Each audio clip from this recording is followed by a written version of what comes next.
Hey yo, Chris here, and thanks for tuning into the Delta. I'm out here at work on lunch break, so I figured we'd talk about the 5 reasons you should tune in to the Monaco Grand Prix. Now, in modern times, in modern F1, Monaco just doesn't necessarily warrant the most exciting racing. You're not going to get an action-packed race where drivers are constantly overtaking each other and lunging in the corners, and the track just doesn't do that. And that's fine. That doesn't mean that there's no reason to watch. And that's what we'll discuss today. First of all, let's just get this out of the way. Like and sub to the channel. Helps me out a lot. And I also like comments, especially ones where you let me know where I could be better, because that's always what I'm trying to do with this channel. I want to put out the best possible content. And you guys letting me know in a kind, tactful manner would be appreciated. Helps me out a lot just to give you the best content that I can. But anyway, let's just get right into this list and move along. And we'll start with number 5. First of all, it's Monaco. It's iconic, it's historic, it's absolutely beautiful. I mean, Monaco is so beautiful that, like, I was on the YouTubes and it recommended a video called a 4K walk through Monaco. And I was like, yeah, sure, why not? And it was like 3 hours long. I ended up watching almost like 70% of it, just because it was just like the most beautiful place on earth. I couldn't believe it. You have the harbor there with all those yachts and the storefronts and the architecture, just a beautiful, beautiful spectacle. And then on top of that, the history that it has with Formula One. It's one of the oldest tracks that they race at. You have the greats like Ayrton Senna, who leads the leaderboard on most wins at Monaco. In fact, McLaren is going to be honoring him with their livery this weekend. It's amazing.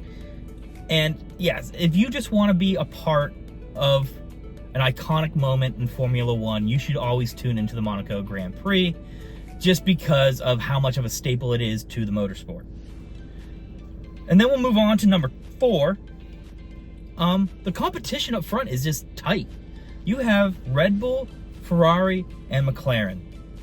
And while I don't necessarily think you're going to get the battle during the race, you're going to want to see who wins, who comes in second, who underperforms, who performs the best, because we're getting to a point where these constructor standings, points are really going to matter for these top 3 teams, and they're going to do whatever they can to get the most amount of points they possibly can.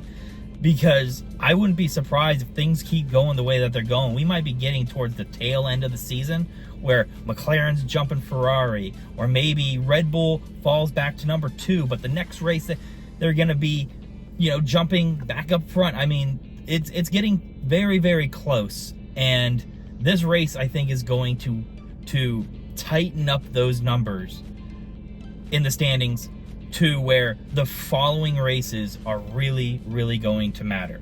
So tune in to see who is finishing where, and so we can see who's in the constructor standings after it's all said and done.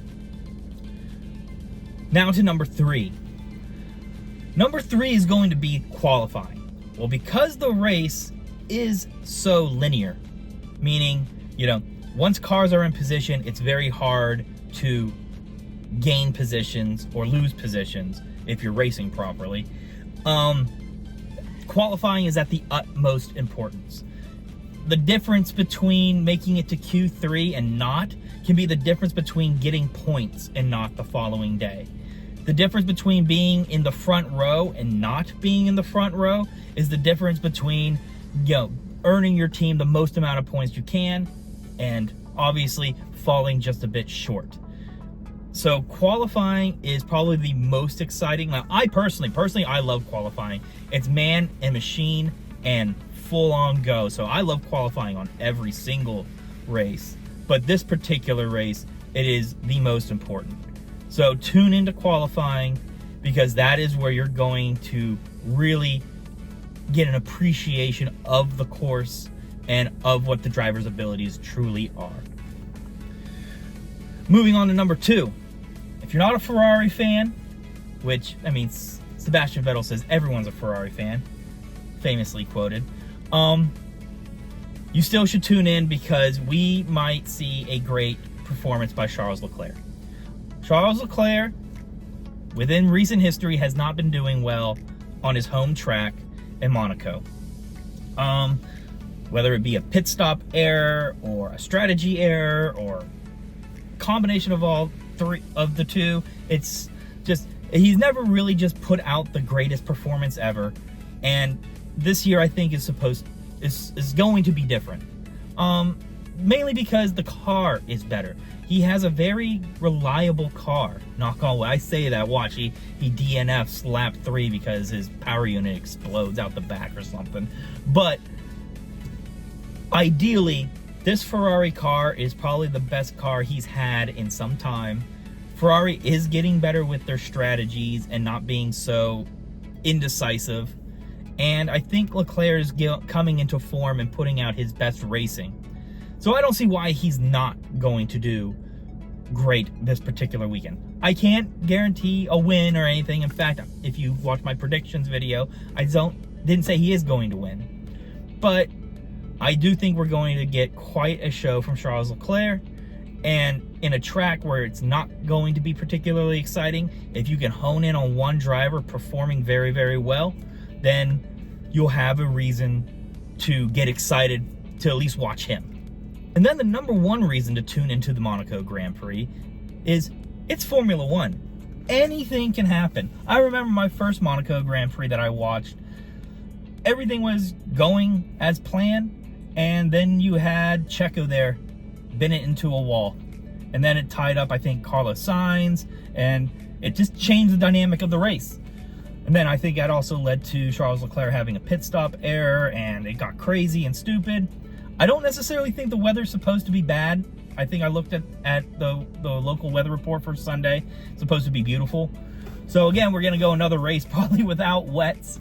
But I think just the way Formula One is, you got that hairpin. You get a couple cars bunched up in there, and suddenly you get the midfield 2, 3, 4 cars DNF or something. I mean, anything can happen. And just for the sheer fact that Formula One can suddenly go from snooze fest to edge of your seat excitement, i.e. Imola last week, where we were all like, oh, wake me up from my nap, man, to, oh my God, Lando is gonna catch Verstappen. I mean, that's how quick Formula One can change. So there's no reason why that couldn't happen in Monaco. Anyways, those are the 5 reasons I think you should tune into the Monaco Grand Prix. My question to you is what do you guys think of the Monaco? Do you like it? Do you think it's boring? Do you think Formula One should get rid of it? Or is there anything that I missed that you guys are looking forward to? Let me know in the comments. But until next time, take care, stay safe, and have fun out there. Bye, everybody.